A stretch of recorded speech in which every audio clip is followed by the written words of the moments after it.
Fans, thanks for clicking today's Reddit Rose report. I better start out the week with a report, huh? Missed the last few days. Well, we had a death in the family, and for real though.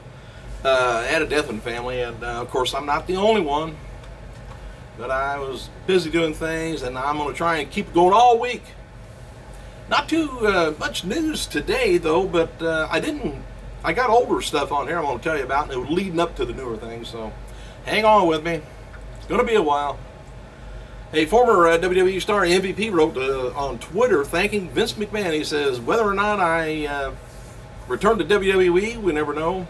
He says, I've been grateful for the opportunity that Vince has gave me and gave a ex-con a shot. And Jericho wrote on Twitter, he said he's going to be returning to the Jimmy Fallon Show April 4th, Thursday, for right before WrestleMania 29. Jack Swagger's new court date on Tuesday, April 9th in Biloxi, Mississippi, to face charges from his arrest a month ago. Swagger's first court appearance is going to be March, that's not right. Swagger's first court date, was March 12th. That was just the arraignment, whatever. But anyway, it got continued to by his lawyers, and because it was in the middle of WrestleMania season, you can't have that. Just can't have it. We got the law here, and then we got WrestleMania. Anyway, Carlos, my fault, bakery from reality show Cake Boss was once again done up a crazy looking cake for WWE. Just get some free advertisement. I don't watch Cake Boss, makes me hungry. And Reid Flair, which I'm sure you already know about, 25-year-old legendary wrestler's son, Ric Flair, had been found dead, PWI Insider reported Friday. And details concerning his passing has not been disclosed yet, but with his background, Flair was hailed as a future wrestling star dating back to his high school days when he was an accomplished amateur wrestler, and he achieved numerous awards and stuff. And his career, however, was sidelined and sidetracked in 2009 due to a slew of personal issues, including an arrest that found in his possession black tar heroin. Following a hiatus from the Squared Circle, Reid made his in-ring debut just not too long ago in All Japan Pro Wrestling in January, replacing his sick father in a tag team match. Due to the Hall of Famer, he only had a blood clot in his leg. I guess even back then, I thought he'd be having it worked on then, but unless that's another one. But anyway, that was, and then just last month, Reid competed in All Japan's Excite Series Tour Wrestling Undercard tag team matches, and on March 15th, Flair wrestled his first singles match in All Japan, and he won by the figure 4 leg lock.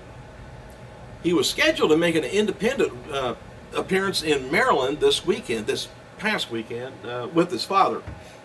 Charlotte police confirmed that Reid Flair, 25-year-old son, was found dead Friday in the Charlotte hotel. And according to a press release issued by the police officers, they received a call for service and in reference to an unresponsive individual in a room at a resident inn at South Park. And police identified the person as, of course, pronounced him dead then. Police said that there didn't appear to be any foul play, involved in the death. And Ric Flair's agent of, Legacy Talent and Entertainment issued a statement on Facebook. We're heartbroken to confirm Ric Flair's son passed away March 29th in Charlotte. Ric Flair's agent really didn't say too much more than that. Of course, there's not much to say until you find out something. But Rick, if he was that close to his son, within the last month or so, well, I know you can't put no blame on them. People just a lot of times look the other way when there's problems. Anyway, investigation into his death is ongoing. No word yet, he said, to describe the grief that Rick and the family is experiencing. And a day before his death, Reid wrote a message on Twitter announcing that he would be appearing at the Maryland, independent show this weekend. 2 shows in Maryland, he said, this weekend with Ric Flair, Nature Boy, good wrestling, and even better times ahead, he wrote. All right, and 1992, Marvel Comics released the first issue of WCW World Championship Wrestling comic book featuring the biggest WCW stars of that time, which was Sting, Lex Luger, Steiner's Paul E. Dangerously, and the Dangerous Alliance, and PILLMAN News. The official WWE website has published an article examining the 10 of the best moments from the first 4 issues. That's a throwback, isn't it? I hadn't even thought about that for a while. Former WWE star Vader, he's been announced to appear at Wrestling Spectacular 1, taking place May 18th, Middleton Market in Middleton, New York. On this week's Backstage Fallout from SmackDown, LASTEST, I was kind of surprised to see him the other day, wasn't it? LASTEST reacts to his appearance on the show, plus Caitlyn explains why she was happy to be Daniel Bryan's tag team partner despite their differences. And WWE Champion The Rock, he will be likely taking, well, G.I. Joe is going to be likely taking place #1 at the box office this weekend. More than $15 million on Friday and opening to a $10.5 million on Thursday. Audiences give it a minus on Cinema Score, and Rock commented on Twitter, America's cinema scores, they don't have a cinema score for G.I. Joe, rated A. Basically means that fans are leaving the theater with a big ass smile. Evan Bourne tweeted the following about his return on NXT last Thursday, which he did. Friends, thanks for all the love. I've healed a lot, and there's still a long, long road. Relentless pursuit of progress. All right, official WWE website posted an article listing 10 top wrestlers that was ahead of their time. And the list include Dynamite Kid, Gorgeous George, Brian Pillman, Nick Bockwinkel, Bad News Brown, Goldust, Sabu, Superstar Billy Graham, Raven, and Antonio Rocca. He used to be called Antonina Argentina Rocca back when I was a kid.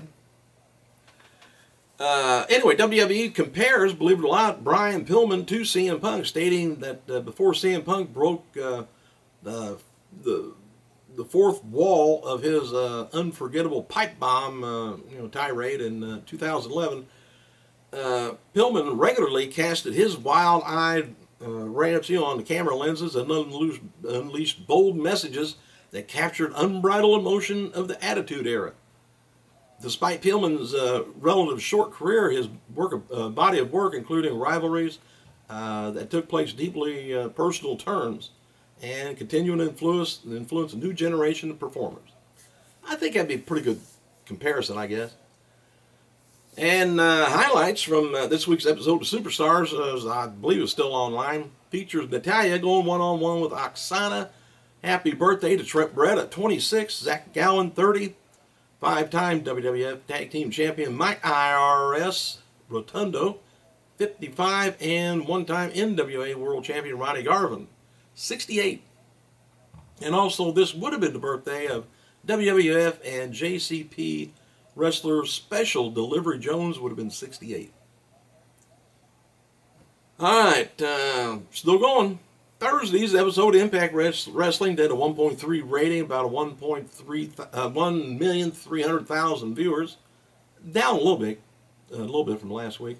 And Hulk Hogan took to Twitter and praised 2 members of TNA wrestling team. Said, never thought I would have so much respect for 2 badass writers that really get it. Matt Conway and Dave Lagana, thank you so very much. It's an honor. And WWE's been nominated for the following categories in this year's Shorty Awards, which my wife tried to put me in on that too.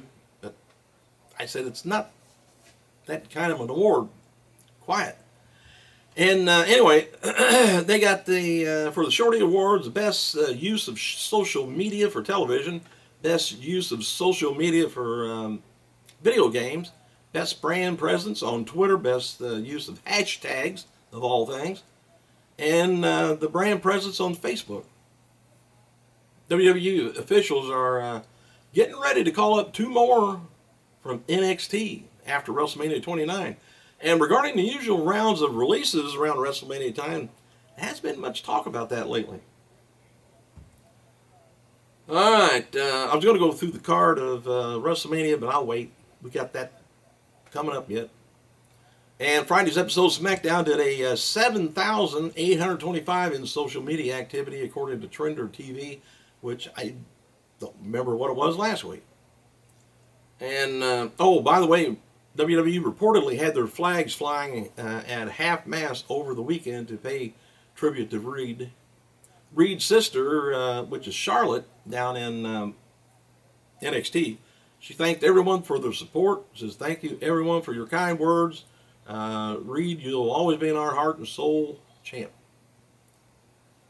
The final WWE Raw before WrestleMania 29 takes place tonight at the Verizon Center, Washington, D.C., and big names in attendance going to be The Rock, Undertaker, Brock, and Triple H, and others. No matches have been announced. Of course, The Shield taking on, and John Cena taking on, The Shield taking on John Cena right back at Sheamus is going to probably end the same way it has for the last month and a half. R-Truth and Zack Ryder, they're going to be appearing at Walmart in Fort Worth, Texas around May 12th. And WWE is now selling photos at live events where they take your pictures on a green screen and then you put who you want next to them, you know, what superstar, where it looks like you're next to them. You just get a picture. Better than nothing, I guess. Internal and fan reports this weekend from WWE live events, matches between WrestleMania 29. Competitors of Ryback and Mark Henry were not good. There's concern about how the match is going to come off on the pay-per-view. I think what they do, they probably just face each other in the ring. They, you know, growl at each other, and they go around and around and around and lock up, push each other back, lock up again. And it's kind of the same scenario that we've seen before, but hopefully they get the wrestling, though. Alright, Jim Ross commented on making his WWE debut 20 years ago at WrestleMania 9. It's 20 years ago I signed with WWE, debuted at WrestleMania 29 after, let's see, life-changing. He said, never one to regret joining a WWE family. More blessing than I can ever perceive. Randy Orton turns 33. Jesse Sorensen turns 24. And Ryback's going to be at Walmart in Beaumont, Texas, May 11th, it looks like, around 1 o'clock. Sin Cara, who's been out of action with a concussion, noted on Twitter he's going to be at Raw tonight in Washington.